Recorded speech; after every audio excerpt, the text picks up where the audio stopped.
Hello everyone, welcome back to Almighty Blues FC, a fan channel for all to see. What a weekend we had. Yes, it's the first weekend of the year. And yes, Happy New Year because yes, we are doing definitely the first live stream of this year. Feels great to be back as always. But what a year. That was some kind of year, and hopefully we'll have a great year going ahead. But that weekend, lot of great football, couple of classics I would say in terms of the EPL, but not without controversies, and we'll certainly discuss that. But yes, strange in La Liga, right? Real Madrid lost, Barca won. Wow, some results. So maybe it's a sign of things to come. I don't know. And yes, to discuss so many things, of course, today we will be doing the stream in English. Like we say, like we kind of alternate between Hindi and English based on the audience and based on the panel. And talking about the panel, for the first time, we have a terrific, blue in Travis. Travis, welcome to Almighty Blues FC. It's the first time that we have Travis. So, Travis, are you there? Yeah, I'm here. Thanks a lot for having me on. I know we've been talking about it quite a bit, trying to have me on. Just time zones are really tricky to work out, and I understand that from my own podcast and trying to have people all across the world. So great to finally be on. Looking forward to it. A lot of craziness over the weekend, so it's going to be a lot of fun to discuss. Yeah, absolutely. And quick question there, just out there, because we had one of those weekends, and I know, of course, the Chelsea game that we'll be discussing for sure. But any particular moment that you would want to pick in that weekend, which was like wow? So I won't lie, the Kovacic goal just absolutely was one of those wow moments. But there was another wow moment for me. I was just rewatching the match over this morning and just like stood up still the second time I saw it. But it was around like probably the 55th, 57th minute. Salah had that long shot that was kind of being lobbed over a little bit, not really necessarily like a bullet shot, but just Mindy diving across, saving that. I mean, that was just incredible goalkeeping, and one of those moments I was just like, that's like it's as important as a goal. So those were kind of the ones stuck out for me from a Chelsea perspective. I didn't get to watch a whole lot else this weekend, just busy with stuff going on, but that was kind of the highlight for me. Absolutely. And yes, we will be discussing in detail. And for viewers out there who missed the review, yes, we did an immediate reaction as well. So do check it out. The link is below. And yes, I did the review in Hindi, but definitely, today we'll be discussing a lot more, and not just the Chelsea game, a lot of other games. And that is why we have in an opposition fan, you can say, but definitely Michael knows his stuff. Like you all know, Michael Talks Football is back to Almighty Blues FC. Michael, how was your weekend? Very good weekend. I thought you were going to introduce me as the terrific red. Come on, Ankit. You got to introduce me like that, but I'm doing very well. Thank you. Monday, work day sucks, but we're here to talk about a very chaotic football game, shall we say, at least between Liverpool and Chelsea. And then ArsenalvManCity, just VAR drama. What weekend doesn't have VAR drama? But great to be on, and big up everybody in the chat as well. Absolutely. And of course, like people in the chat, again, do smash that like, certainly help the channel, and subscribe if you're not, and do follow the description because yes, Michael Talks Football link is there, and Travis, as in, of course, I forgot to mention that Travis actually, write for the Chelsea Social, and of course, for contributor for the Pride of London, and he has a pod of his own where he hosts as well. That's a Balanced Blue pod, if I'm not wrong. Again, people do follow Travis. I love his, tweets as well. A lot of stuff that he knows for sure. And Michael always great content. Yes, we will be talking about the Reds, Michael, but we know that, a lot more is happening this particular month, especially. And that's why we are for. And we have a few people in the house already. Jordan, big up. Liverpool fan in the house. You're a Manchester United fan. Yes, definitely. We'll be talking about your game coming up as well. Some news there.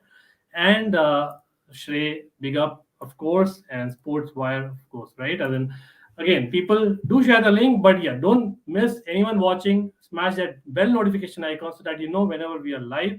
But yes, Michael, as promised, I think I had promised definitely about getting you on whenever we do the review show, and we'll be discussing at great length about the Liverpool game. But I think first and foremost, like we have to definitely, like you said, that Arsenal-Man-City game was something. Like I have to definitely say that. For me, in a way, it was a feel-good factor. Yes, we wanted Arsenal to beat Man City, as maybe Liverpool and Chelsea on the day, but just the Arsenal of the old kind of, at least in kind of instances, looked like okay, fine. That free-flowing football was certainly coming back. That's something that I really loved about the game, and of course, lots more other than that as well. But I think the main big talking point, I think definitely, this is something that we cannot ignore, Mike. and it's got to be Martin Odegaard. I don't know, like there are different ways to look at it, but if you actually see the flow and other angles, yes, maybe Ederson might have got a bit of a ball, but definitely, as in him getting the player itself, makes it a penalty. Don't you think so?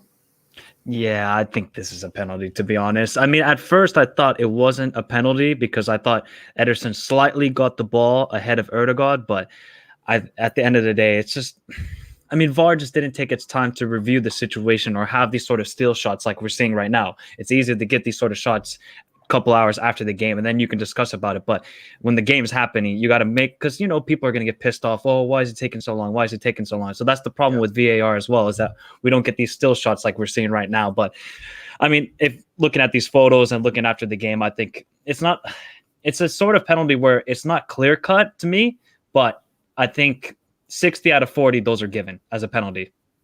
Yeah, I would go with that. This again, nothing against City and City fans, but we all know, like, you know, they have been getting the rub of the green for a good while. You know, again, and maybe it's just me looking at a Chelsea fan subconsciously, but you know, honestly speaking, you know, that's how it goes. And we know the Fergie era, even that time, you know, we know that, you know, referees are usually scared to kind of give it to the bigger teams, you know, and even Chelsea is included at times, like, you know, honestly speaking. But Travis, coming to you, I think Saka getting that goal, I know it's just not the goal, but just the gameplay that I mentioned about. I know after the Euro, Saka had maybe a couple of, you know, dull kind of, you know, months for sure. But honestly, like when Saka plays well, Arsenal kind of look like they're playing well. So for you, like, would you say that Saka is probably the key factor in them kind of, you know, really finishing fourth or not? Yeah, I think that, you know, they have a few key factors between, you know, from what I see of Arsenal, it's going to be, you know, you have Saka, you have, you know, Emile Smith-Rowe, you have Odegaard, and they kind of just, I mean, I have Gabriel in defense who's doing really well.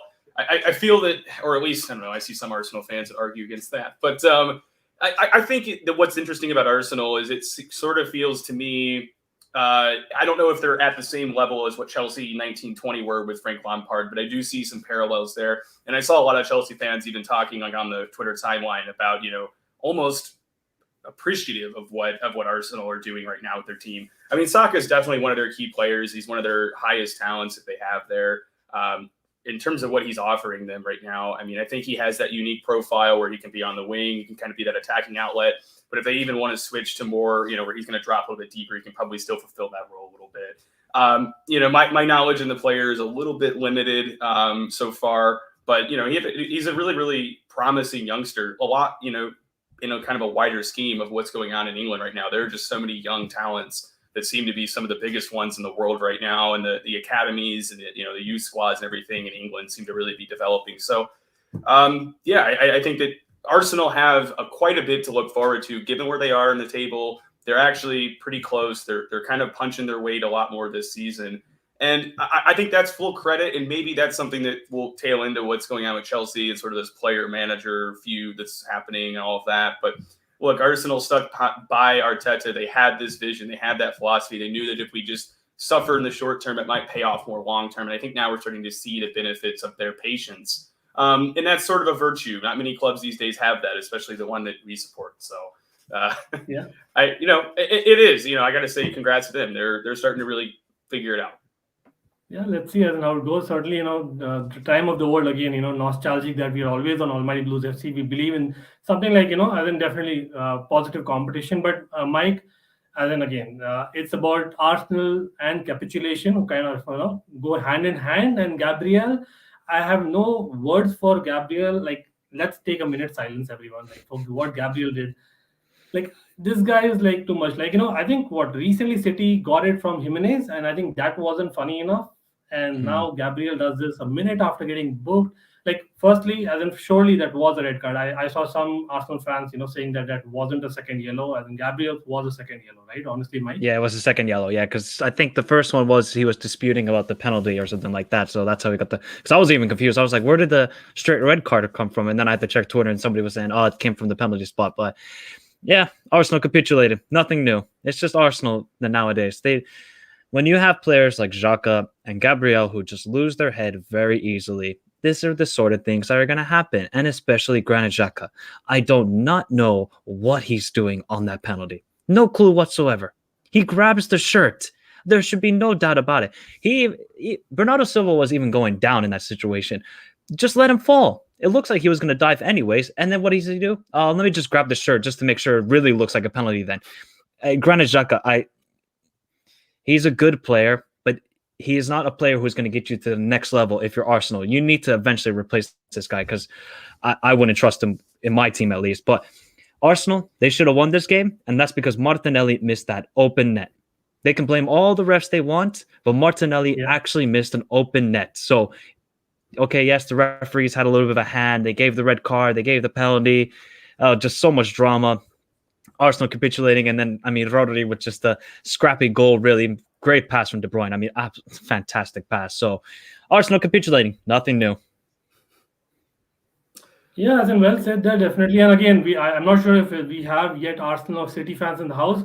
Anyone in the chat, if you're there, even if you're not an Arsenal or City fan, do comment, like, what do you think about, Granit Xhaka, the moment that Mike spoke about, or maybe, even Gabriel kind of losing his head, and of course, that Odegaard penalty. I think those are all slightly debatable, but definitely, like Mike said, like, certainly Arsenal should have taken their chances. And City, like, in a way, you can say that, okay, they are lucky, but, definitely, luck kind of favors the brave. And that's the reality, that they've been kind of really ruthless in what they do. And they wanted that win more towards the end. And that's what it seems like. Maybe Arsenal was just happy kind of dominating the first half, which wasn't themselves recently, right? And so, yeah, as in, I think Mike put a great point there, Travis, about Granit Xhaka. That's something that I think eventually Arsenal need to get rid of him. Not just because of the mistakes that he has on the pitch, but the fact that, he kind of loses his head, right? Really. And we've seen that in the past. Like in the first leg as well, like he was the one who was sent off, and he, obviously, that 5-0 victory that the City had, we all remember, right? But I think today, strangely, I know Arsenal, again, another club which have been linked with like umpteen number of players. But this is an interesting one, Travis. Like, what do you think? Like, Wijnaldum, I know Mike won't like me saying that, but the fact that he's been unhappy at PSG as well, not really happy.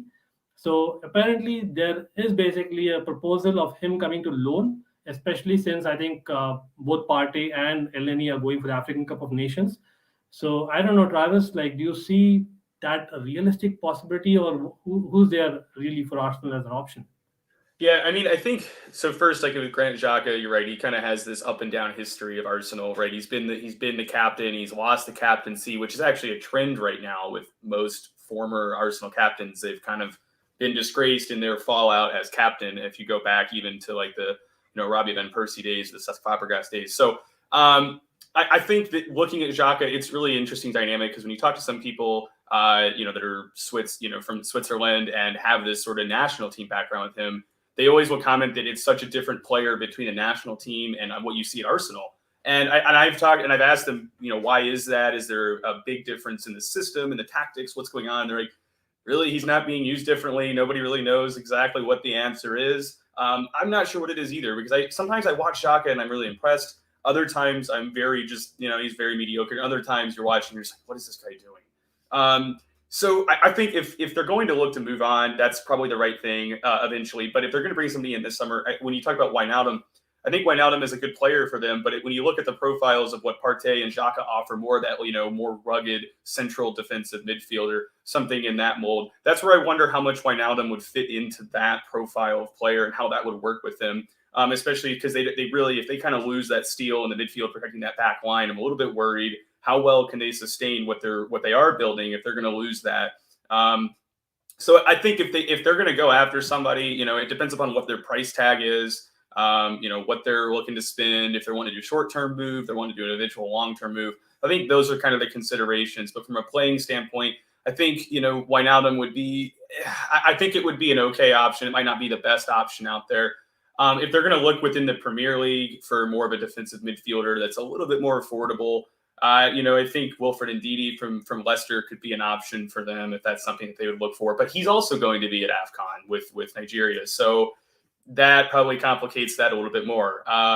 So I don't know. They're in an interesting position where if they're really not looking to replace people in the long term or block paths for others, then they are going to have to pursue that short-term option. And if that's the case, Wijnaldum could be a good stopgap for them, as well as provide that leadership, that proven experience, that winning mentality that he has shown with Liverpool and he has absorbed and gone elsewhere with. So That's where I'd be with that. A little bit of a yes/no answer depending upon their circumstances and kind of their board strategy. But they could do a lot worse in the short term than just bringing in Wijnaldum for a short term loan. There could be much worse options out there. Yeah, well said, definitely. And again, now shout out to everyone in the chat.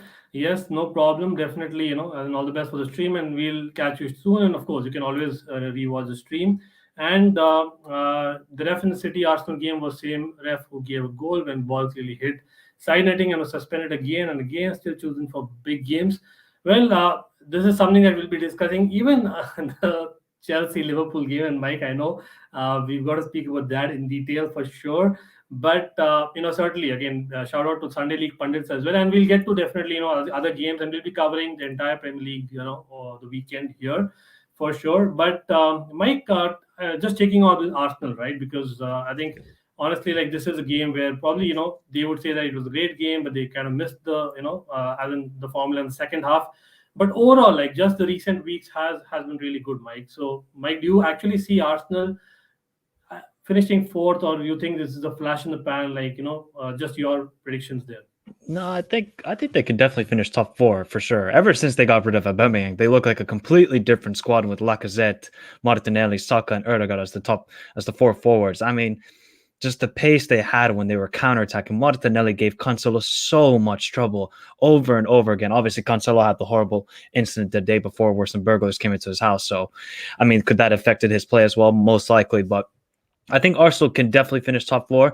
They got a massive game coming up. North London derby. That is one of the biggest North London derbies in years, because when you think about it, there's no Gabriel, there's no Thomas Partey, there's no El Neni, there's no Pepe. I mean, obviously, two of those guys don't even start, but still, these are key players that will be missing the game of the season against Conte's Tottenham. So, massive couple of weeks coming up for Arsenal. This is a make or break season. Because I think Arsenal fans, they just want to see improvement with the squad. And I think they're definitely seeing improvements. They shouldn't be so deterred if they don't make top four. But I mean, if Tottenham make top four, then they're going to be very pissed off about it. So they have a great chance. They just cannot lose their heads against the big teams. It seems constantly over the last couple of years that Arsenal always lose their heads in big matches. So if they have a cool head, maybe replace Xhaka. I don't think they'll sign anybody really in the January transfer window. Not anybody big because they spend so much money in the summer. But they have a decent squad. They're playing some good football. I think Arsenal can definitely challenge for top four. It's just, I think for fourth spot, it's Tottenham, Arsenal, and Manchester United. So what a battle we have. Yeah, it's interesting to say that, but yeah, as in great point on Spurs, because I think it's kind of ironical, but Spurs may have a say, in top four race, probably most than other teams, in my opinion, because I know they're playing Arsenal, we are playing them, as in Chelsea, of course. A lot of things that will change from now until the end of the season for sure. But Travis, again, there is a comment here in terms of Newcastle. I believe the looming threat of relegation is a major turn-off for players approached by Newcastle, especially the likes of Wijnaldum, though it will be a romantic return. Yeah, as in that's the thing, right? As in, again, reports say that Wijnaldum is actually looking for a move. Again, it might be incorrect. I don't know how kind of believable those reports are. But if that is the case, I know Wijnaldum, certainly, is someone that was in Newcastle as well, for sure. And for me, like, those days, I remember he was actually fantastic for Newcastle at times. Fantastic is the word. And I was really disappointed when Liverpool signed him. I really wanted, of course, being a Dutch, kind of helps as well. Again, people who know me know that I have a Dutch fan, but yeah, this guy, definitely can play. Like, I know that, again, I might be comparing the wrong person, but maybe what Willian was in his prime on the wings, again, in his prime, in terms of energy and that work rate is what Wijnaldum kind of brings, plus the quality. So imagine, that's what I'm talking about. Yeah, but certainly let's see as in what kind of goes. And we'll come to the United game as well. Big up to Janesh Shetty as well. And Ankush, we'll come to your question. But I think, Travis, I think City is 10 points clear now? I know it's far off, but one person who's probably not been getting the plaudits as much as he should, in my opinion, is Rodri. I know as Chelsea fans, a lot of us wanted Rice back. Declan Rice has been doing great, as a no two ways about it. I myself am a fan, but I think maybe the hype for Rice is a bit too much, and people forget Rodri's probably been the best defensive midfielder this Premier League season. Don't you think so? Yeah, I think Rodri's been great. And I think that he had kind of a shaky first season, a little bit of a, off and on start. But since then, he's just been incredible. And like, that's the thing that Pep needed. He needed that long-term Fernandinho replacement. He kind of has that now, it seems, in Rodri. And his game is only developing more as the season goes on. If he can start to contribute more to that goal-scoring form that we saw against Arsenal. By the way, even if it is Man City and Arsenal, two teams I'm not really rooting for, I got to give hats off to Rodri in the celebration. That was proper stuff there. But I've been really impressed with him. And I mean, I don't think talent was ever the issue with him. I think everybody knew the talent was there. I think they wanted to see the consistency and the adaptation to the Premier League. And I think now we're starting to see those things. And in a few years, this guy is going to be a very, very good player, probably already one of the better DMs in the world, and probably only going to get better, especially depending upon how long Pep will continue to be at City. I think as long as that relationship continues, he's going to get better and better and better. And let's face facts, this guy, like if you look in the greater context for Spain, could very well end up becoming the eventual, Busquets replacement for them. So, and I'm sure Pep kind of has this role in his mind that he's thinking of with Rodri down the road. But I think Rodri shows more dynamic, or a more dynamic profile overall than necessarily what Busquets used to show. So I think, hats off to him. He's been a really good player this year. He's been integral to what they're doing. And I don't think it's going to stop. I don't think it's going to, have any malaise or downturn in form. He's going to continue to be that guy for them in that center part of the midfield. So, all things considered, you're talking about the Rice hype, and I think it is really, something that a lot of Chelsea fans have. I myself also think Rice could be a priority signing for us, given the fact that, Jorginho is getting a little bit older, Conte is getting a little bit older, Kovacic is hitting his prime right now, and we just don't really have anybody after those three to fill in that gap. But I think that you do bring it, even besides the Chelsea hype, I think you bring a great point that what I do worry is that Declan Rice hype is getting so big right now. I mean, it's just seems like every time he does anything positive, we have the entire Chelsea fan base just all over the timeline about how we need to sign this guy immediately. And I never really seen this for any player since I've been a fan, and maybe Eden Hazard, but back then things were just so different with how transfers and everything goes online. But I would just kind of say that, while we have Rice at the top of this hype train, we just have others that are more quietly doing that. And Rodri is doing it at a great level, probably just as good as Rice right now, but just not getting that hype, because also the thing is at West Ham, I think Rice is one of the focal points of that team, whereas Rodri is very, very good, but City are filled with very, very good players. So he's kind of just another guy in the cast. But that shouldn't take anything away from him. That's a credit to City more so than anything else. Yeah, absolutely. And here we have a question on Chelsea. Let's get in there while we are at Travis. Would you rather take Dini or Tagliafico at Chelsea, keeping in mind either could be an understudy once Chilwell returns? Travis, would you like to take this? Yeah, sure. So I think the Nico Tagliafico link, we had this back when we originally purchased Chilwell in summer 2020. And there was sort of, there was people that were pushing for it. I remember I ran the numbers between all of the proposed targets. Tagliafico usually would come in middle range out of some of the left back targets we were looking at the time. Chilwell tended to be one of the better options for us. The thing that I want to stress about Tagliafico is he's been in the Eredivisie for quite a while. He is getting up there in age a little bit. It really hasn't worked the same as it has for him. From what I understand, he is looking to leave Ajax. It looks like he's no longer going to be that one of the main parts of their team, and that's kind of just how that club in particular progresses on stars as they get a little bit older, if not selling them off before they even reach stardom. So I have reservations about Tagliafico. What is going to be the fee? How long is it going to take for him to adapt? How well is he going to adapt? He's never played in this wing-back role from what I know at Ajax. So I think there are a lot of negatives that go against Tagliafico. Now, the one positive could be the price. It could be very cheap, depending upon what Ajax's situation, both internally from their finances are, as well as the player-club relations themselves. So with that, I would take Digne, and I have a few reasons. I know he's kind of been out of favor at Everton right now. And, I know there's some behind the scenes. There's been some stuff that he's maybe not doing the, best of things in the dressing room, maybe upsetting that a little bit. He's been dropped. But the thing is this. He is a Premier League proven player. He has international pedigree, and he provides a similar profile to what we need in a wingback. He was always more of an attacking left back, always. I mean, you look at some of his attacking numbers, he produces a lot of assists for Everton in that role, produces a lot of crosses. And I think just naturally that's more of what we should target. And we know that we have this Premier League proven experience with him. And some people think that doesn't matter, but I'm sorry, it does matter, because every player that has not played in the league has to have some form of an adaptation, right? If me or you go to a new job, there is going to be an adaptation period, and it's no different than for a footballer. So that's why I would lean with Digne, knowing also the situation surrounding Everton. They're probably going to want to get rid of him. They're probably going to want to cut their losses.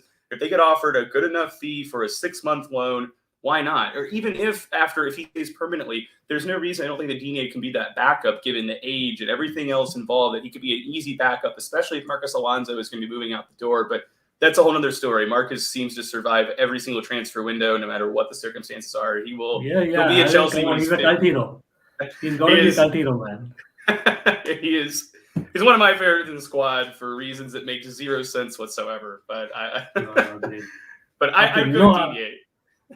I would take him as well, and I've gone on record saying that. That's why I wanted to take your opinion. But yeah, this is an interesting comment, because in Kukurea, as in he's been brilliant, right? And so again, it's our scouting system, and we've been kind of calling, where is the scouting system over the years. But again, we don't get everything right. Our basically academy scouting system is, second to none. That's what I would say. So yeah, as in again, hopefully we'll get a lot of signings in just in time for the places we need. But talking about transfers as well, just taking on to that, Mike, now Man City, they have been also linked to Vlahovic, who gets linked to basically every big club out there. But the fact that now Mahrez is going for the African Cup of Nations, obviously, they have let go Ferran Torres. As in maybe it is a necessity, but imagine a situation where actually City actually have an attacker out injured right now when Mahrez is out. So don't you think they actually need a striker in Vlahovic?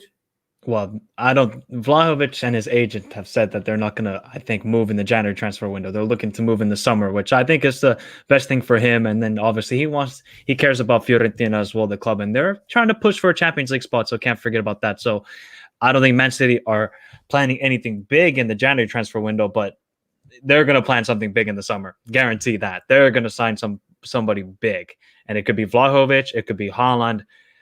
We got to watch out, because if City get a striker, it's game over. It'll be over by November, the league then. It's already over now. I wish I could say that Chelsea and Liverpool could challenge for the title, but I just don't see City. I just don't see City dropping any point. Well, not a lot of points in a row where then both Chelsea and Liverpool can get back into it. I just don't see it. So, no, I don't think Man City will sign anybody big in the January transfer window. The summer, 100% guaranteed. Interesting. Yeah, as in I can go with that as well for sure, because I don't think there is a need. As in certainly if they were maybe just about a point above City and Liverpool, Chelsea and Liverpool, definitely they would have gone for something at least. But yeah, as in they are good for now. And yes, I think we did see a comment on Lukaku. Yes, as in we've got to speak nowadays almost daily, because things are kind of transpiring. So yes, for people out there who are wondering that I didn't come, as a reaction to part 2 of the release of the interview, and there are reasons why it did not come out. But certainly, as in now that we are streaming, I would like to kind of summarize for people who may not be knowing, just in case. So obviously, Lukaku, the part 2 of the interview, that was a big revelation in a way.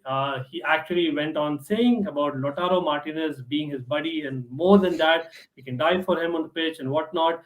If he wants to come to Chelsea, he rather not. He should stay in Milan, and Lukaku will probably go there. Haha, is what he said. And of course, the second part of it was the fact that his dream was after Inter Milan, and I say after Inter Milan, he wanted to go to one of the big clubs, and that is obviously one of Real Madrid, Barcelona, or Bayern Munich. Chelsea, at least in the part 2 of the interview, was nowhere there. And yeah, and that was a shock to me to hear. Of course, we still don't know what his real feel is about Chelsea, because that part is not really told directly. But I think one message I believe he sent to Tim Howard, or maybe he spoke to him. Again, things might be transpiring as we're speaking, but that message was about things are hot at Chelsea, and he'll probably let us know Monday after the meeting, and the meeting might be happening right now. So I don't know. As in, all I can do is I can maybe try and show you one picture, which again, there is a lot of kind of debate whether this picture is before his move to Chelsea, or maybe more recently. That's for everyone to decide. But this is what his Facebook picture looks like right now. Again, I don't know. There are people saying that he never changed it. If yes, why didn't he change it? It's been a few months. and or maybe it's not him, it's someone else, it's maybe hacked. I don't know. Like again, people in the chat, what do you think? And yes, for people in the chat, there is a poll out there. Certainly take the poll, and we'll get to that towards the end of the stream as we discuss the other matches that happened. But yes, I would certainly like to know your view about Lukaku mentioning Inter Milan on his Facebook profile, or at least just coming out and not clearing. That's something that we all need to speak about much more. But Mike, I think Mike, you as well as Doug called it that basically he may not be playing this weekend, and that's what probably happened. But I don't know, do you think he's going to be going to Spurs with the Conte love and him being in London? Kane is a want-out striker there. There might be something going on there. Don't you think so? To Tottenham, I don't think so. Have Chelsea ever sold a player directly to Tottenham? Do you guys know? Gallus, was it not direct? No, it was Arsenal then Tottenham, right? Yeah, then it was Arsenal then Tottenham, I think. So okay, there we go. Yeah. So I mean, nobody big. I don't see him going to Tottenham. I just don't think he'll go anywhere in the January transfer window. It's going to be a situation where they're going to freeze him out for maybe the rest of the season. Maybe they'll find some connection between Thomas Tuchel and Lukaku, because this guy is just I don't know what to say about him anymore. He's a fantastic player and he's a very intelligent guy. I don't know if he has something bigger planned than this, what he's doing right now, because he wouldn't just say these comments without having a kind of a game plan or tactics of what he really wants to achieve with these comments. So I don't know what Lukaku's doing, but it ain't my problem. It ain't my problem. That's all I gotta say. You got, like I said to you, Ankit, on my stream, Chelsea is cursed at the striker position. Cursed. It honestly, like, how much money have you guys spent on striker after striker and striker? Yes, they're either crap, or the Lukaku who just says, you know what, I'm gonna go back to my ex. Let's just do that. I'm gonna go back to my ex and see if it works out. They're blocking him because seriously, Inter Milan fans don't want him back either. They're perfectly happy with Dzeko. Dzeko's performing better than Lukaku almost now for Inter Milan. CEO said the same thing. Yeah, exactly. So yeah. I don't honestly, if I'm any big club in Europe, I'm not signing Lukaku. I just see this. Absolutely. I see this. So where is Lukaku going to go? I honestly think he's going to the MLS then. He's going to MLS. Where else does he want to? Where else can he go then? I think it's a bit too early for MLS. Like, again, that's just my opinion. Again, I know that, but I just don't see, because he wants to play for a big club in Europe. That's the thing. And I don't see any big club signing him. Okay, sorry about this, guys. I think I'm lagging a little bit because of my internet connection today, but hopefully it'll be fine in a few minutes. It's just the weather kind of, playing something. But yeah, certainly, I think for me, what I was trying to say, Mike and Travis, and of course people in the chat, is that the fact that any big club will be really wary about, even if they have the money to go for Lukaku right now, as in be it in Jan or summer, whenever it is, right? But the only options are left is, again, no disrespect to Newcastle, no disrespect to Spurs, but let's be honest, they're not, as in the big clubs, again, for Lukaku for sure, maybe a stepping stone, and they probably have the money. And Newcastle, like, this is a great call by Manish, because I can see maybe, like in the past, we've seen, like, a lot of players go out on loan in the recent past, especially with Chelsea, a 12-month loan, 18-month loan. We've had Torres, kind of, that's how we got rid of him finally. It wasn't great, but that's what it is, right? So that's maybe a way out, but they're coming to the game because, yeah, at the end of the day, this game was far more important than what Lukaku, is kind of dealing or, making a deal with. But Travis, firstly, I'll ask you, like, I would assume the answer is yes, but for sure, like, you agreed with the starting lineup not having Lukaku in this game? Yeah, I don't really have any issue with not having Lukaku in the match, and that's especially true after I learned that, Thomas Tuchel consulted N'Golo Kante, Cesar Azpilicueta, Jorginho, Rudiger, and there's one other person I'm forgetting. I think that he consulted them to ask them really, yes, about, what do you guys think about this situation, and kind of just wanted to get their input before making any decisions. And after that, getting that input is when he made the decision to drop Lukaku. Which is kind of contrary because there were a few people on match day reporting that there were some players within the squad that were taking Lukaku's side. That seems to really not be the case now. It seems to be that this was a pretty squad-driven decision that had Tuchel's backing as well. And just a quick point I wanted to make about Lukaku before talking about the match is that we're in a really bad situation with this. And I can't state that enough. This is a very, very bad situation because, look, let's be honest, there is a financial side to this game. These transfers are paid in installments, and that is partly what makes up the amortized value of his contract, including his 5-year record club wage, right? He's on the highest wage at the club at the moment on a 5-year deal, 4.5 years left. The amortized value on this deal is extraordinary. It's the highest amortized value that any Chelsea player has ever had for a contract ever. So for us to sell him, you're going to be selling I mean, realistically, if he sells this summer, there's probably still 90 million pounds amortized value on the books for his contract. We're stuck with it. That's the truth. You're not going to sell this player because he damaged himself so much with the club relations right now. We cannot sell for at or above market value. It will be below market value if he is sold. If it's below market value, we've already hit a loss, and we still have this 90 million some odd figure of payroll that's going to be on our yearly finances for him in terms of how these contracts work. So we would be so financially in a poor place due to that. So I really have to say there's just no way he's getting sold in January. There's a little way he's going to get sold in even this summer because he would still have 4 years on his contract with a £100 million transfer fee. The sad reality is he's backed himself into a corner.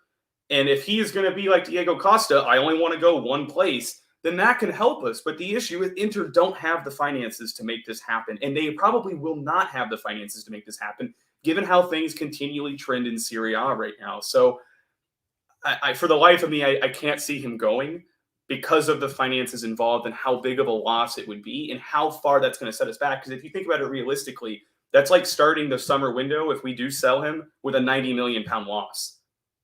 What are we going to do?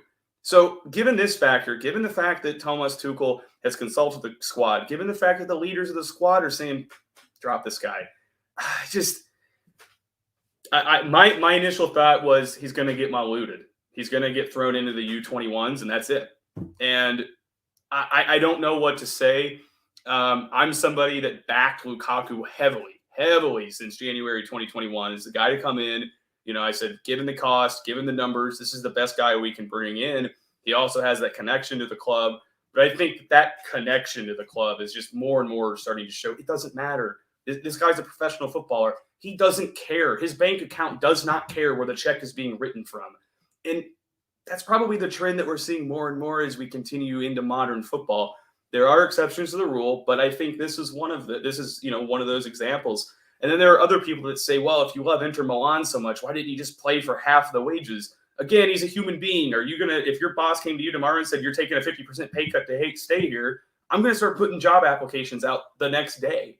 So it's a very complex situation. I support this decision to drop him because of all of these ongoing factors that really damage the club from a all things considered approach. The only way he's going to come back from this, if he comes in there and just scores goals and shuts up, and that's it. But the damage has been done, and the fact that senior members of the squad are backing his dropping, yeah, I'm pretty concerned. And I think the club have their back against the wall. Lukaku has backed himself into the wall, and everybody is worse off for it. So I think that's dropping him was the right decision. Right. And again, I know, people in the chat might have a slightly different opinion. I don't know, but yeah, then the consensus right now is saying the same, right? As in, reality kind of comes out, and there is something more to it than we probably know, probably worse. As in, let's hope for the best. But I think, Mike, I'll just come to you quickly because coming to the game again, Lukaku, in your opinion, firstly, I'll ask you two questions. Firstly, in the game, would he have made a difference? Because yes, that was some game, and maybe he would have made a difference. The second thing is, in say January, just in case by the end of January we get rid of him if things are getting worse, just in case, do you think Chelsea can kind of survive without Lukaku and without signing a new striker? And I'll just be back, guys, till the time Mike is answering that. Yeah, please go ahead, Mike. Good. Okay. Well, the game yesterday, holy cow, what a game. Well, I think Lukaku would have definitely made the difference in the second half, especially where you look at, I think, Pulisic, who had the chance where Gallagher made the incredible save. I think Lukaku would have definitely finished that. The first half, when Pulisic tried to go around the goalkeeper, I think Lukaku might have finished that. You're seeing a pattern here. It's mostly Pulisic in these moments, but I think Lukaku could have definitely played well against this, because Kai Havertz, I'm sorry. This guy, he's not good. 75 million for Kai Havertz. I know he's young. I know he scored the Champions League winner for you guys, but I just don't see where he's good at. I just don't see where Kai Havertz is good at. So definitely Lukaku would have made the difference in this game. And then speaking, if Lukaku is sold, I just don't see how he's sold unless they sell him for 30 to 50 million and some club is crazy enough to buy him. I mean, you guys did win the Champions League without him, so why not again? You just need to get your defense sorted out because you're leaking a lot of goals compared to last season, where in the second half of the season when Thomas Tuchel came in, they were a brick wall, Chelsea were. A brick wall. Now, it's kind of just like so many goals, easy goals conceding all the time from Chelsea. So, yeah, the game was just so chaotic. Literally chaotic. The first goal for Liverpool, honestly, Liverpool did not deserve to be in 2-0 lead. We were terrible. Absolutely terrible, Liverpool were. I mean, Chalobah, terrible mistake. Sadio Mane takes advantage of it. Then Mo Salah just being Mo Salah, going around Alonso like he's not even there. You know, when there's like those statues, I don't know what they're called. I don't know what the English word is for them, but there's like those statues where you're on a football pitch and you try and go around them to shoot it at it. I don't know what it's called in English. Yeah, kind of like a dummy or something like that. I'm trying to find the English word, but I couldn't. But that's what Mo Salah did on Alonso. He was just a dummy there and he went around him. Then we get to Kovacic. Oh my God. Nothing you can do about it.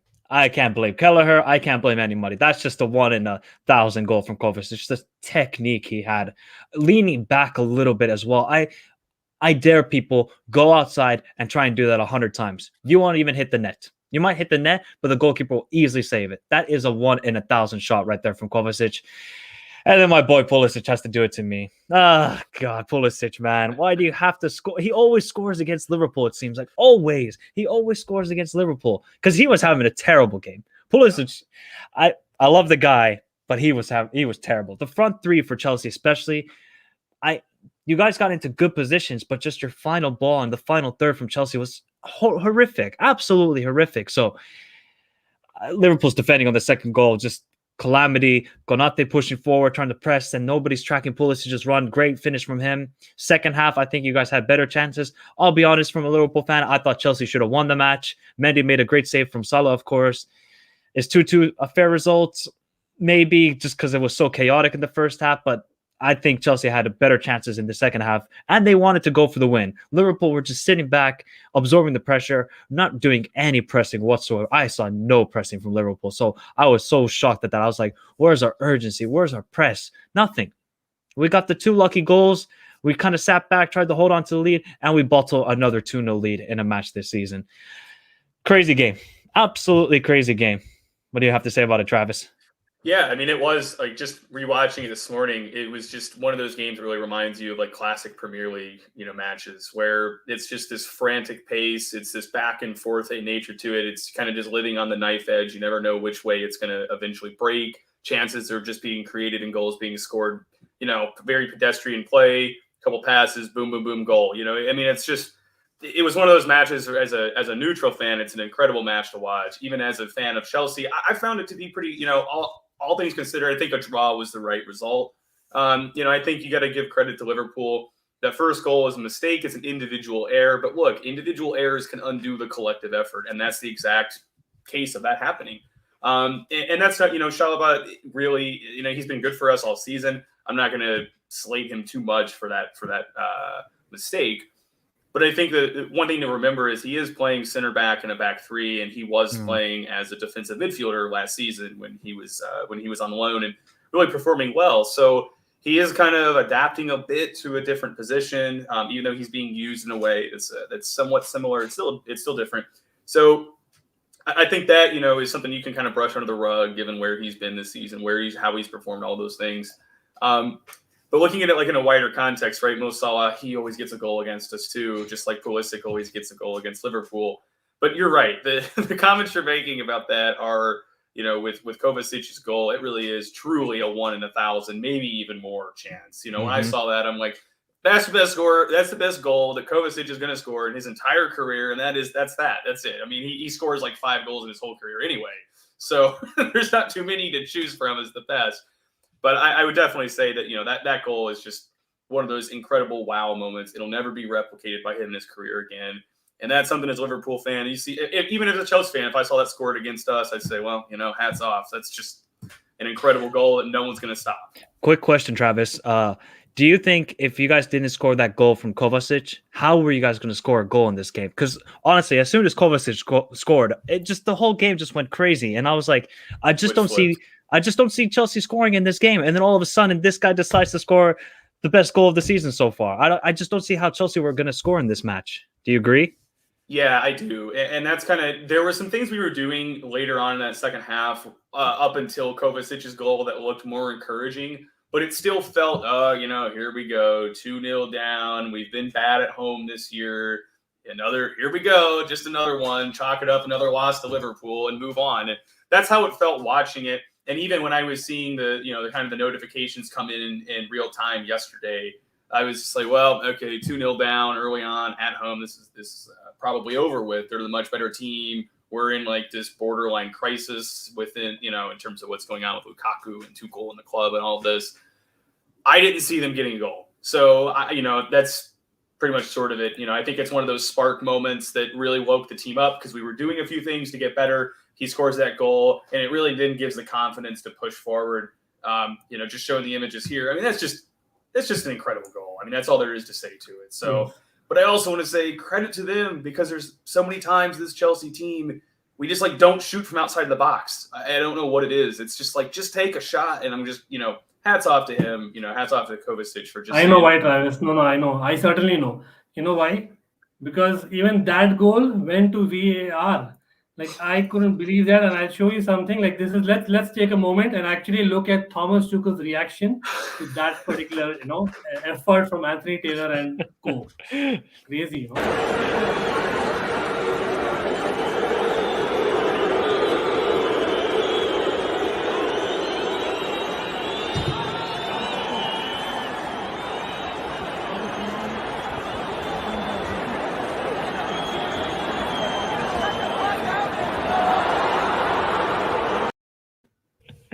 He was about to go home. Trust me, if that goal wouldn't have basically stood, certainly I think, Tuchel would have gone home. Almost the assistants are ready to follow him. But anyway, people out there, again, do smash that like and share the stream because, yes, I am lagging a little bit. My internet is not great today. One of those days. But yeah, thanks a lot for Michael and Travis to kind of being there. And great discussion that we are having. Certainly check out their links below and give them a follow as well for sure. But Travis, now talking about that, just not that decision, right? And again, it was a game or rather a weekend of referees, so as to speak, a weird way. But us basically not getting, I think it was Mason Mount's goal, which did not stand because the referee blew. He was in a hurry. I don't know why.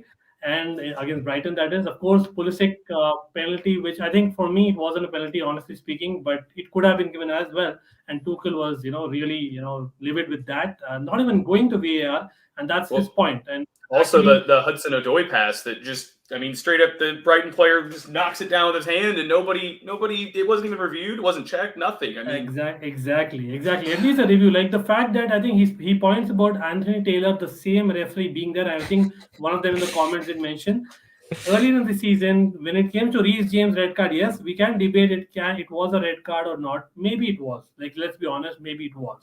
But the fact that he gives it in a second, whereas basically these kind of decisions where it's probably a content of goal of the season, man. That Kovacic, Mike summed it up really well. Coming from a Liverpool fan, it's clearly for everyone to see what a goal, what a difficult technique that was. And of course, not just the technique, it was as clear as day. Come on, Alonso just play the free kick. As in, what can be the reason anyway? Do you know why they? Is there really an agenda, Travis? Oh yeah. Sorry, I was going to say, do you know why they checked it? It's because they looked at Rudiger if he was covering Kelleher's view. Because if Rudiger was in front of Kelleher, then they would have chalked it off. I'm sorry, but they would have because he's blocking his view and he's in an offside position. But thankfully, because the goal stood and it was a beautiful goal, I can't deny it. So Thankfully, he was not in front of Gallagher. Otherwise, oh man, Chelsea fans would have been pissed. And getting screened as a keeper, that's Yes, just the life as a keeper. You need to expect that. So that's a lot of times you're screened. yes. True. Again, like a lot of people in the chat. Again, I hope you have smashed that like. But most importantly, I think there are a lot of questions coming through now, which we might have already covered. So do check back the stream after you finish watching the stream, or whenever you can. Certainly, a lot of it that we discussed on Lukaku, and now we are kind of speaking on the game in particular. But yeah, then I think again that Mane red card, we can kind of debate. For me, it wasn't a red card. If I'm being really honest, it wasn't a red card.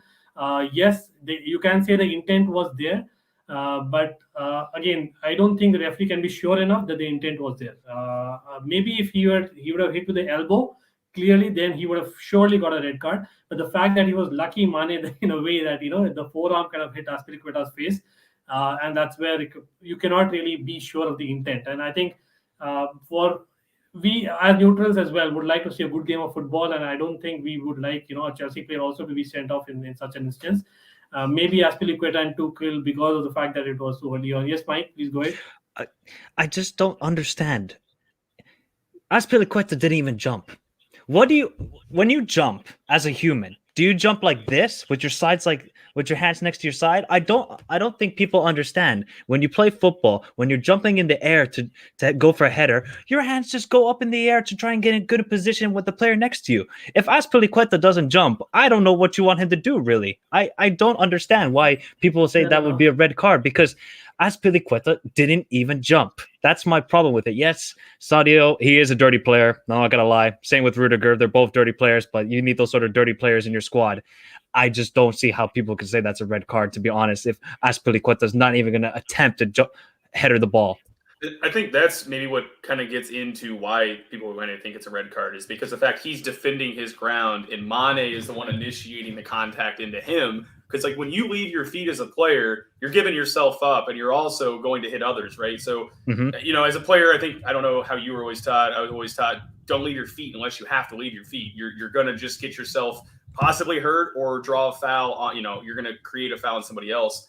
But you're right. When you go up, you're going to be going up more like this. And the fact for me is, look, probably it's a really tricky scenario. And I kind of feel that if it was in minute 60 of the match, it would have been a red card. Yep. But since it was literally the first pass of the game, it wasn't given like that. But I think the mitigating factor for Mane is the intent did not seem as violent. It seemed like he was legitimately trying to play for the ball. And in that process, he goes up. Azpi says, nope, staying on my ground, and he gets hit. It's an absolute yellow card. It's a borderline red.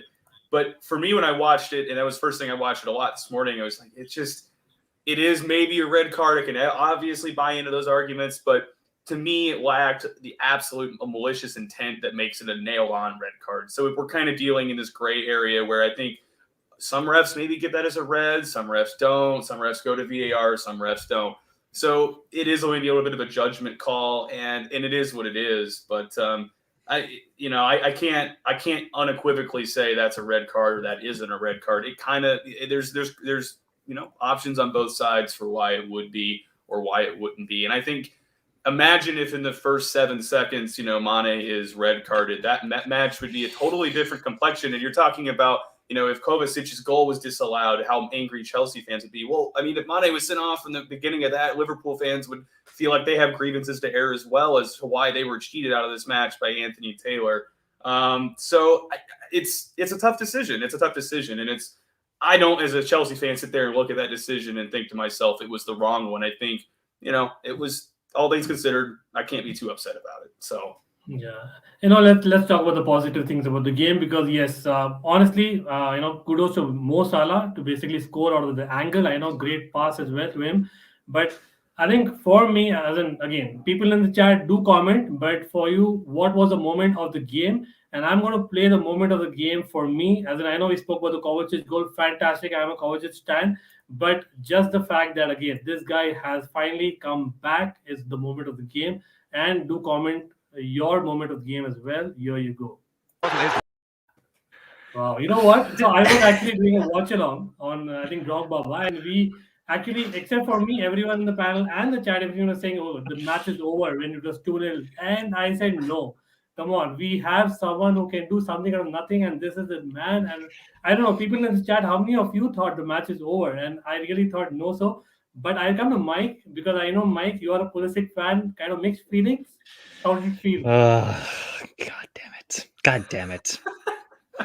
Guy does it every time against Liverpool, I swear to God. Why does he always show up against Liverpool? He's Show good up against player. Brighton. Show up against Burnley. Not Liverpool, Pulisic. My guy. Great goal, though. He lovely touch on his chest. The movement was great. Liverpool's defending was atrocious. I don't know where Konate is going. I just don't know where he's going. Trying to push up so forward, and people are going to be like, "Oh, why didn't Van Dijk cover?" Do you think Van Dijk has like Usain Bolt speed or something like that? How is he supposed to cover that ground in that short of a time? I don't get what people are trying to criticize Van. They're trying to find any excuse to criticize him, to be honest. So, great goal. And I didn't know Gary Neville had again a Torres moment when commentating. Why does he always do this with Chelsea? Why? I know. I think let's give it to Stamford Bridge crowd. Come on, like Oh, Travis, 100%. It was great noise. It really erupted. I think Janesh Shetty kind of, hasn't hit the nail on the head for me. Even a TV audience kind of went crazy, and then that kind of goal, the moment in itself, and of course, like you heard that. I have not kind of put any effects, and that microphone actually went for a toss as well as the crowd. So Travis, just take it over, man.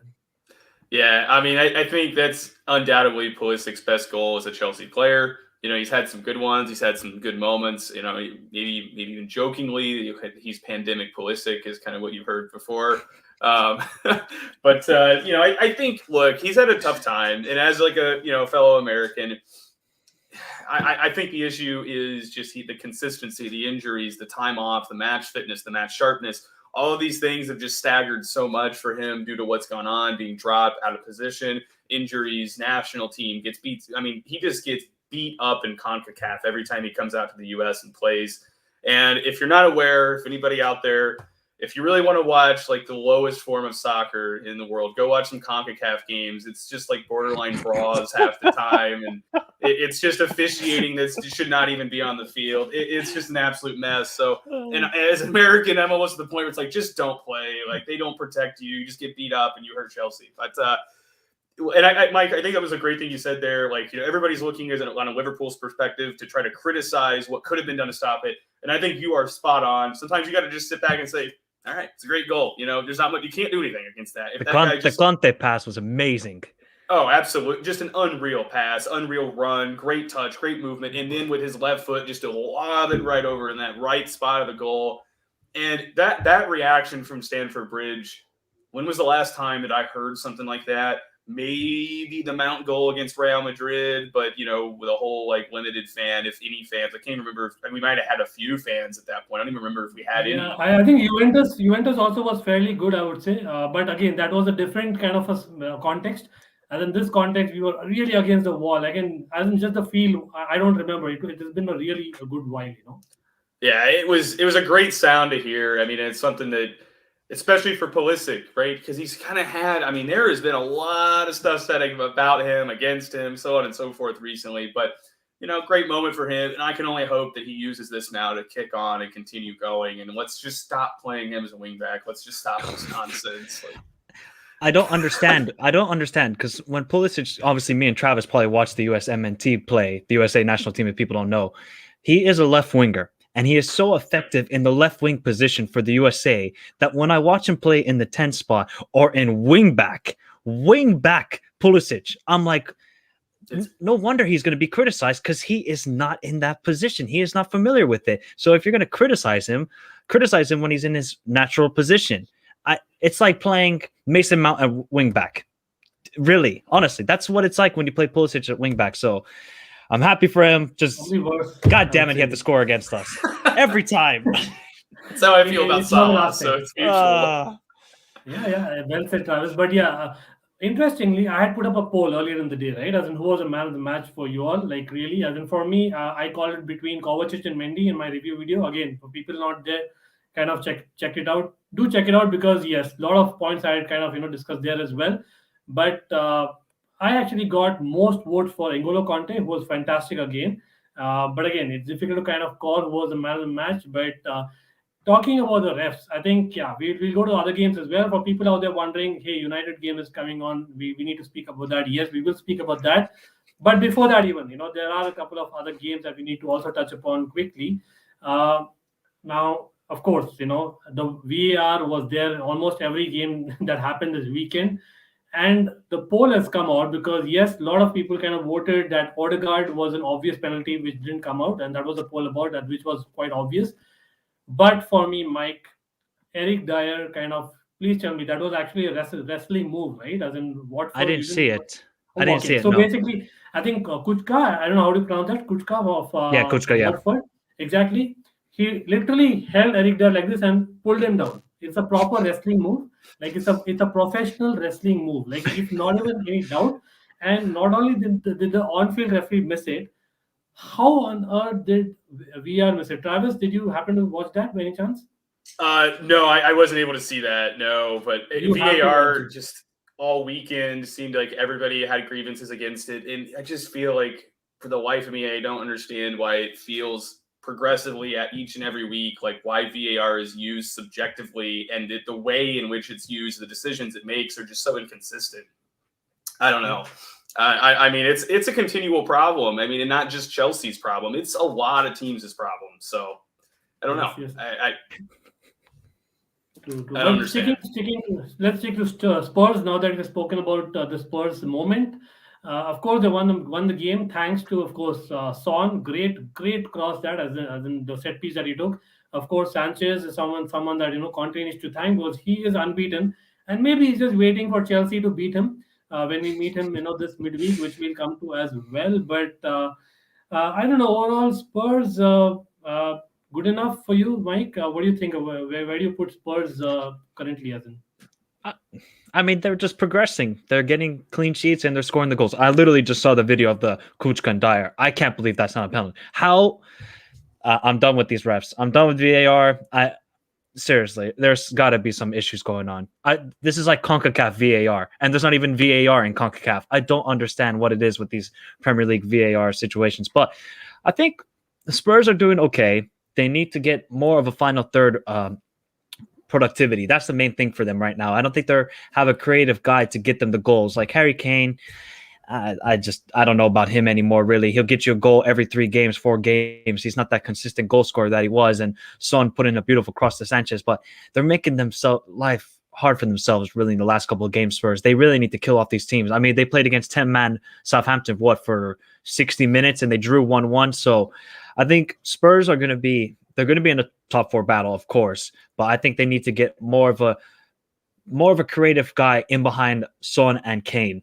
And I think they're going to watch for Spurs maybe to be some big players in the January transfer window. Because, Conte, he wants that money. And when he gets that money, he's going to spend that money. So I think that's what's going to happen in the January transfer window. But, I mean, getting that 96-minute winner, I think it'll give confidence. Go into the League Cup, probably beat you guys. But we'll see. That happened last year. Every day is not a Sunday. But let's see. I think that'll be interesting for sure. But there was actually another moment in the same game. I think Loris, got the ball. He went for a dive, and I think it was Emmanuel Dennis kind of almost, he tripped him. But I know Michael Owen on Premier League broadcast did say that he got the ball and then got the man. But then it should be different for a goalkeeper. So my debate is, why should it be different for a goalkeeper? Like if you basically get the man, you get the man. Like you cannot get extra license for that. So maybe Spurs are still riding their luck. I don't know, Travis. Like, what's your debate on the goalkeeper getting an extra kind of protection? Yeah, I mean, so it's like when I play, I'm still playing right now as much as I can, and that's what I play as goalkeeper. And I'm all for giving us a little more protection because we just get the crap knocked out of us back there sometime. But I mean, the thing is this. I mean, I'll be honest. If I catch a man, I catch a man, and I'm honest about it. I don't expect if I go for the ball and I just take the guy out, I expect the PK to be given. That's the rule. That's the way it is. So I like that they're given some extra protections. Like, right, if you see a goalkeeper jump up for a ball and puts his knee up and somebody runs right into his knee, I don't care if it concusses the guy. He ran into the goalkeeper trying to protect himself. So I think that there has to be a little more common sense with it, right? If a goalkeeper, like you said, if it's any other position and you get the man, not the ball, why it should be a foul. It doesn't matter if it's in the box. It doesn't matter if it's the goalkeeper. It's the same thing. It's the exact same action happening. It shouldn't matter whether it's goalkeeper. Now, if you're a goalkeeper and you're sliding and you get part of the ball and then you take the man out and the ball bobbles out, that's a bit different of a situation. Where it's like, you establish the ball first, you kind of get the man, and through that process, you fumble it out. And that can happen. But I do think that, I don't know, you see like the Ederson decision as well. And it's just like, okay, let's start to evaluate. Let's start being more objective and consistent with how we evaluate goalkeepers in the same situations we might evaluate others in. Because I think that Ederson decision, like Michael was saying, it's a 60-40 PK, probably given more on the 60% side of that. But it's just these split-second judgment calls that I think are, they're tough, and there's a subjective interpretation of each ref in terms of how much protection a goalkeeper be given, because what ref A's opinion of how much protection they should be given is probably going to be different than ref B's opinion, and that's just our own subjective bias. So I don't know. I think overall, what I saw this weekend, there was a bit too much of that. You make a foul as a goalkeeper, you make a foul as a goalkeeper. You just live with it, and you fight another day. So I think that's kind of where it is, and maybe a bit too much protection this weekend is what we saw, at least from the bits and pieces that I did see of it. Yeah, interesting for sure. And again, that's something that I hope the Premier League takes it seriously, because it's happening year after year. I know Mike covered on his channel as well about the VAR, and that frustration comes out, and that's obvious as a neutral as well, because we all love the Premier League, and that's something that is really lacking in the Premier League compared to other leagues. That's really shocking to kind of know. Even in 2022, yes, we are in 2022, just realize that, right? But again, people watching out there, like I said at the beginning of the stream, in case you missed it, again, these days we are kind of alternating between Hindi and English, but yeah, of course, base remains English. Of course, we have a great panel, so do check out their links as well below and give them a follow. And of course, smash that like and subscribe if you have not done to Almighty Blues FC. Yes, we will be talking about Spurs more tomorrow, because yes, tomorrow again we are live around the same time, so do check out our posts, and that will be basically the big preview for the Carabao Cup games. But yeah, moving on from the Spurs game, Mike, of course, there was a very great, very interesting game for me. That was obviously the Crystal Palace West Ham game towards the end, that really got, really heated up, I would say, simply put. But again, there was a moment, I think it was Milivojevic, who was basically, I think he handled the ball. Now, I don't know whether he handled the ball inside the box, or whether he was just moving in front and the ball hit him. There's a debate there, but if that particular, handball wasn't given, as in Palace probably looked great. As in, for me, I was really impressed with Mateta of the likes, who came on late on. What do you think Palace is standing right now at? I think Palace, they're a very exciting side to watch, but they just can't defend. They just cannot defend. They gave up way too many cheap goals. And you're speaking of, I actually watched this game a little bit, and I saw the Milivojevic incident, and I thought he handballed it in the penalty box. It looks like his body's taken towards it. It hits him right there, like in the forearm area. I think he handballed it. But Lanzini's first goal, oh, mamma mia. I mean, the touch he had, and then the control off the crossbar. Oh, it was delightful goal. And then Crystal Palace come back. I think it was like 2 goals in like the last 10 minutes. It was just attack. And then Mateta, the guy who came on as a sub, almost scored a bicycle kick goal in the 96th minute and to equalize it 3-3. I was like, I'm getting flashbacks of Liverpool Crystal Palace almost, and I do not want those sort of flashbacks again. It was a great game to watch, but West Ham are still in there. They got a lot of injuries. I think they need to go for a center back. Clearly, their center back play with Diop and Dawson is not good enough, but I don't know how long Kurt Zuma's out. Ogbona's, of course, out for the season. So they really need to go into the transfer window to get a center back West Ham if they want to still have a chance of, pushing for that Champions League spot. Or maybe they'll just win the Europa League and qualify directly then to the Champions League. So I think West Ham they're good, and they didn't play that well, like Moy said, but they got the win, and that's the most important thing. Yeah, then again, Crystal Palace, they're really impressed. Vieira, just the kind of mentality he brings to the dressing room, I'm sure, right? But talking about dressing room, of course, Conor Gallagher was missing. I know they've had some decent forwards coming up scoring goals, but I think Conor Gallagher is a great topic, of course, for a Chelsea fan, Travis. Today there have been links. I think Conor Gallagher to PSG with Poch wanting him 50 million. Oh man, honestly, if you really ask me, Travis, in my view, Chelsea might just get tempted if it's true again. But Travis, would you see him fitting in that double pivot, or what role does he play? Yeah. So this is it's a tough question because first off, I think Conor Gallagher is somebody that I thought, even at the beginning of this season, I said if there's anyone behind Jorginho, Conte, and Kovacic that should stay at the club, in that center of the room between him, Loftus-Cheek, Gilmore, I said it was Gallagher. I think that now it's being shown that he has a lot of talent. He is a very proven player.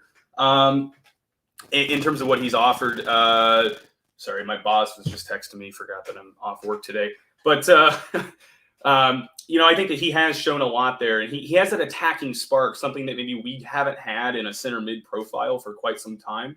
So I really do think at the end of the day, if somebody comes in with a 50, 60 million pound offer, that's going to be a really hard thing for us as Chelsea to pass up, because it's a player that has hardly any, if any, minute. I don't even know if he has any senior minutes for Chelsea, to be honest with you.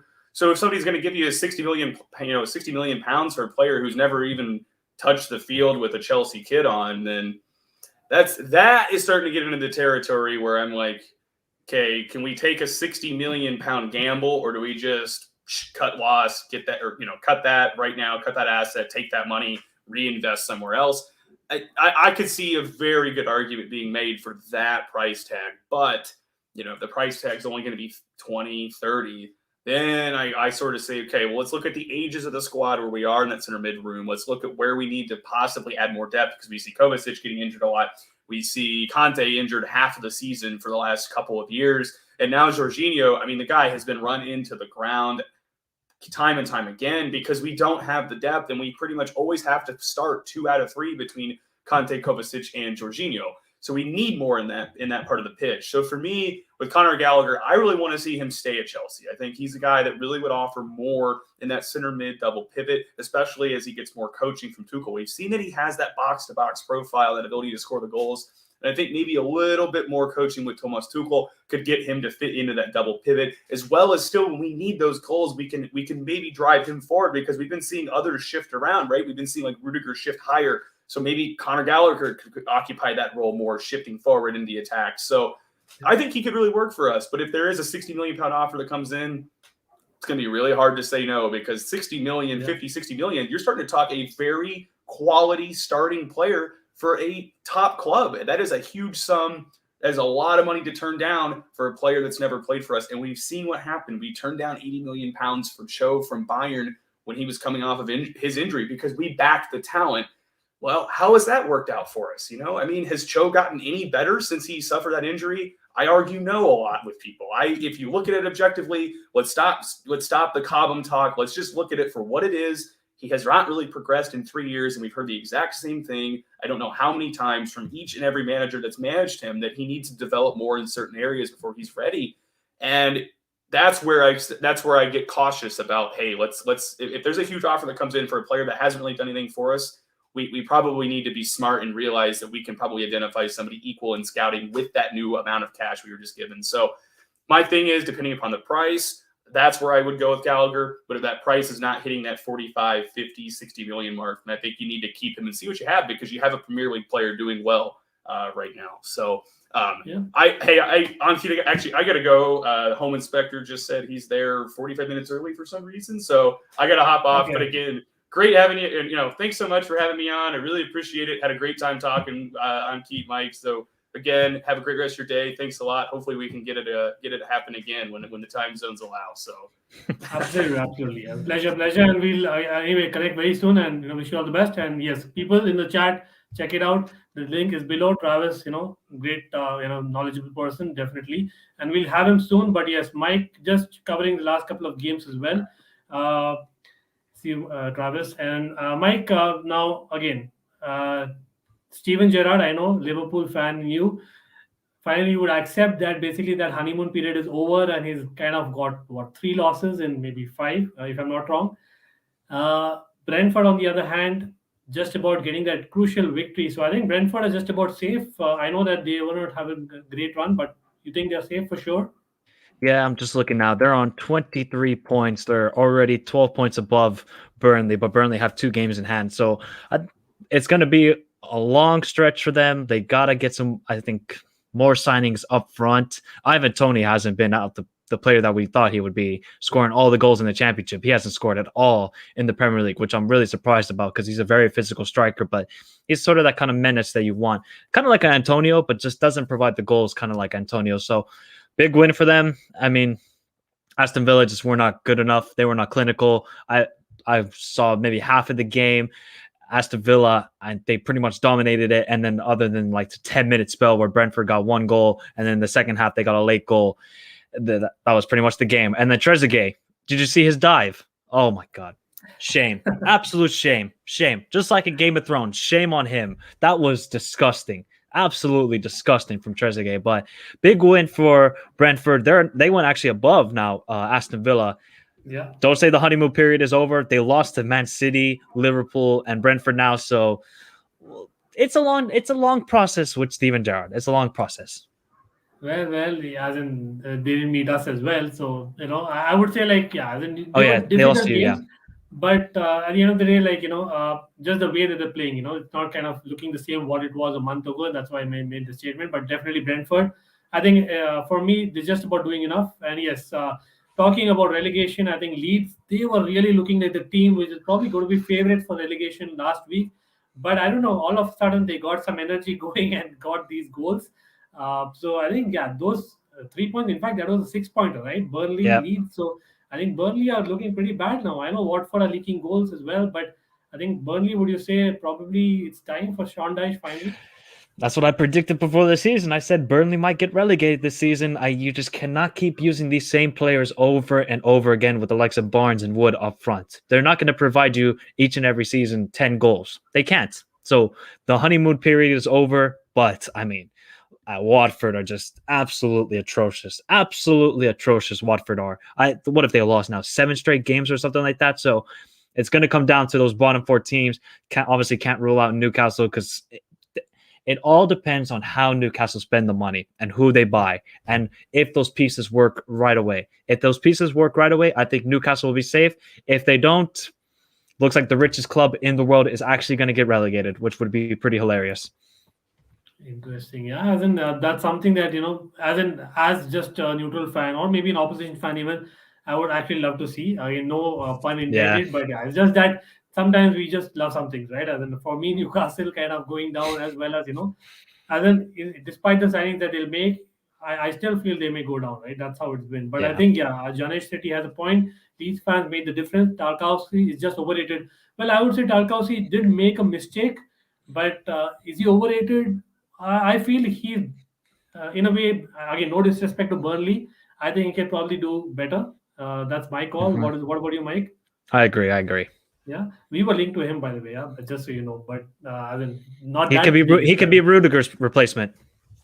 Come on, as in that's going too far. That's not going to happen. As in, here we're talking about as in the best in the world. As in, De Ligt is something that I'm hoping for still as a Dutch fan. But yeah, then that's for another day maybe. But I think the match which is still kind of remaining right now. Again, I think the kickoff is about 5 minutes away. Yep, 7 minutes. And that is basically Manchester United versus Wolves. And right now, looking at this team sheet, you know how every Manchester United fan will feel. The man is back. The man is.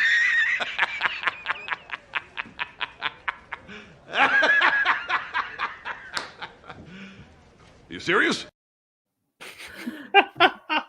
For real, Mike, I thought the entire day there were tweets, I think all around Twitter, that Phil Jones is going to start. I thought, okay, maybe just kind of, opposition fans are pulling legs off, Man United fans and so on and so forth. I thought maybe even McTominay is going to play centre half because he's done that for the national team. Yep. Again, like fair enough, he's a part of the squad, but Phil Jones, come on, like surely he's getting the winner, right, against Wolves. It's the second coming of Phil Jones. It begins tonight. He gets the screamer. If Phil Jones scores, I don't know what I'll do. I don't know. If Phil Jones, can somebody please let me know? I have no clue when was the last time he played. It must be 2 years, 3 years. I think he played in a cup game against us. I remember that. It was probably one of the League Cup games where Batshuayi scored. I think, if I remember right, he played that game. So what is that, 2 years ago? Yeah, as in all 2.5 years ago. Nah, but definitely, as in Premier League, no way. He's been a long time. Yeah, as in, it's shocking that he's still at the club, firstly, and the fact Hmm. that they're considering him again. Hats off to the guy. Like he's actually having confidence of just being there. Again, in his prime, he was good. We're not kind of mocking him. Don't get us wrong, Man United fans. But let's be honest, he's not been his prime for a decade almost. Well, I think Man United fans have been mocking him as well, so we all mock him. There's no doubt about that. But True. also True. As in, interesting, no yeah. Bruno Fernandes. He's on the bench as well again. Okay, okay, nice, nice. Okay, so there's going to be a close game, hopefully, because of these, two kind of picks. Again, maybe Ragnick is just kind of, trying more things, or maybe Hmm. it's about injuries and COVID, because we know the situation that everyone is in right now, right? So let's make a quick prediction, Mike. What do you think, Man United Wolves?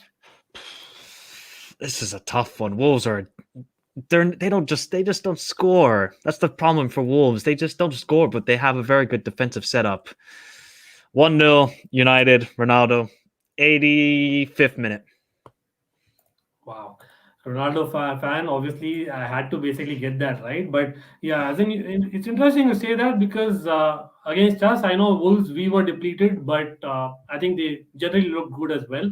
I think in Man City as well, they look really good. They're really defensively, as in strong, I would say. But I think Cavani staying is probably going to be the way to go. I believe, as per report, Ragnick, really wants him.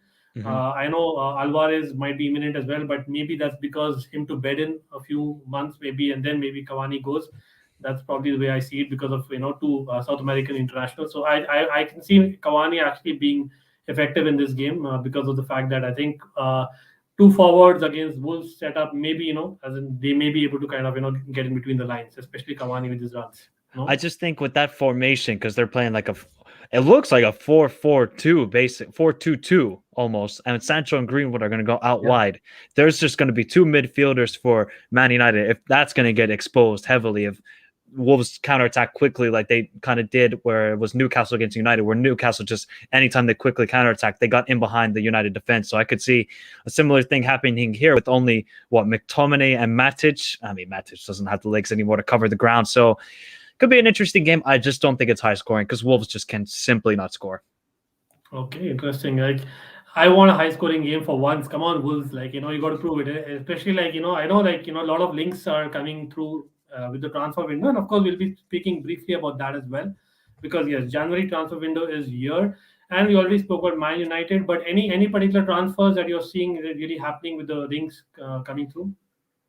Not really too much, to be honest. I mean, I saw, what was his face? Obviously, Ferran Torres left. What else is happening? Morata.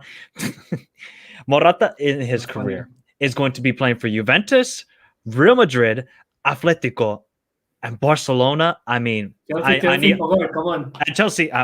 I mean, let's forget about that time. It was useless, shall we say? So, Forgetful, yeah. I mean, he has the greatest agent in the world. Every player must get his agent. I don't know if it's Raiola or who it is, but my God, what an agent Morata has. Yeah, absolutely. Yeah. And it'll be interesting because yes, I think unlike maybe other January transfer windows, I can certainly see some movements happening, especially with Newcastle, being in the position they are, and of course they're having the funds. Let's see, but whom they get in. But of course, there's a League Cup happening, and I know it's pretty early. Let's do a quick early prediction. It's just the first leg, Chelsea versus Spurs. What's your call? Chelsea Spurs. Is it at Stamford Bridge the first leg? Yes. Okay. I'll go 2-1 Chelsea, and then between Arsenal and Liverpool, I just don't see Liverpool winning. I don't. I just You don't? think that Wow. I really don't, because we're gonna play our B squad players because we got the game again. No, actually, we have the FA Cup, so we might actually play our strongest side. Exactly, that's what I'm saying. So because I think Mm. maybe, as in honestly speaking, let's be real. For Chelsea and Liverpool, the cups probably become very important, and they were Mhm. already important. Not saying Yeah. that, but Klopp now maybe may focus a little bit more than what he usually does in cups. So that's what my gut's saying. No. I'll say 1-1. I'll say 1-1 for Yeah. the first leg. Okay, so yeah, then that makes it interesting in terms of tie, and we'll come back on the Mhm. second leg. But of course, we know Michael covers a lot of African football as well. So AFCON, huge tournament, of course, a lot of as in stars going there. My call is on Senegal this time to kind of get that finally. What is your call? I'm not going to give my pick because I'm going to save it for Wednesday for my Okay, show, but I'll just okay, give you a couple of teams that people should be watching out for. Nigeria.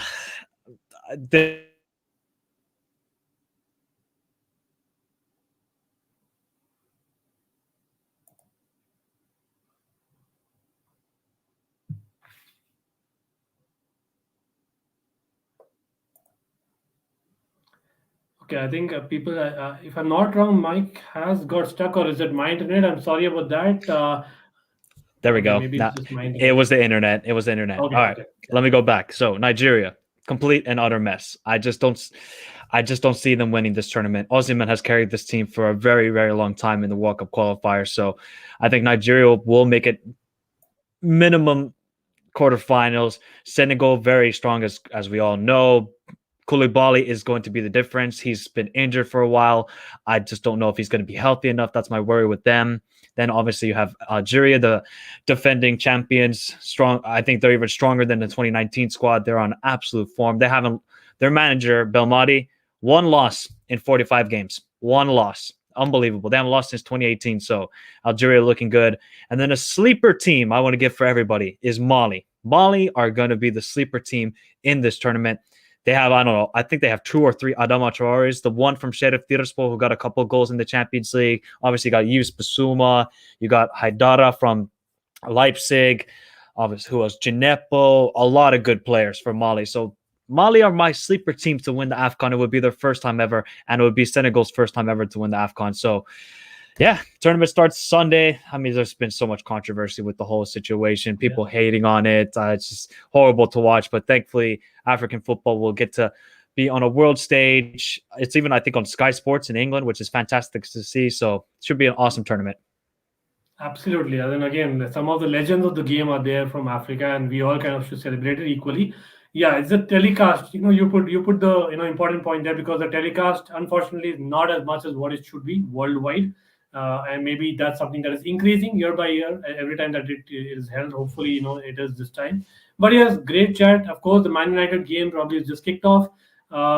Mike, always fantastic to have you. A lot of insights there, and we look forward to the Man United game. As neutrals, we would like great game, and of course, Man United to drop points. That'll be interesting with a high-scoring game. But any last thoughts, Mike? And of course, people check out his channel. It is below again. But yes, go ahead, Mike. Thank you always, Ankit, for having me on. Yeah, so guys, actually, I'll be having a match reaction to the Man United Wolves games. If there's a goal in the first 2 minutes, I'm blaming you, Ankit. But it's okay. It's okay. But yeah, just Wednesday, I have a live preview show for the AFCON. It's going to be a big show. I think we're going to be live for 3 hours or something like that, because I have work off Thursday. So it's going to be a long show. Get you guys really informed about all the teams that are playing in the African Cup of Nations. I'm not going to really talk about FA Cup. When it gets to further in the tournament, and if Liverpool really are in it, then I'll start talking about it. But I'd rather focus on the AFCON in this situation. Saturday, I'll probably have another live stream discussing about it. Then Sunday, a couple of watch-alongs for it. So if you guys want to be in the best AFCON, like following the AFCON channel, I think mine is one of the best. I think I'm very informative. I think, at least I hope, I believe I am. And I'm going to try and make it very entertaining, have a lot of guests onto the show. So should be an absolutely enthralling month. And then hopefully Liverpool can just survive without Mane and Salah. So yeah, guys, you can go follow me, Twitter, Talks-Michael. And then obviously you can subscribe to my YouTube channel, Michael Talks Football. And Ankit, as always, thank you very much for having me on. And you're always welcome to come on to my channel. Absolutely. I loved it as well, Mike. Certainly we'll come back soon. But yes, people out there, anyone who's watching still, thanks for watching. Big shout out to everyone. Of course, we might not have covered the questions. The internet wasn't great, but definitely, come back tomorrow, because we are live 10:30 p.m. IST tomorrow. That is with, I think we have a couple of guests already lined up. Check out our post, and that's for the Carabao Cup games and much more transfers. Till next time, take care and peace out.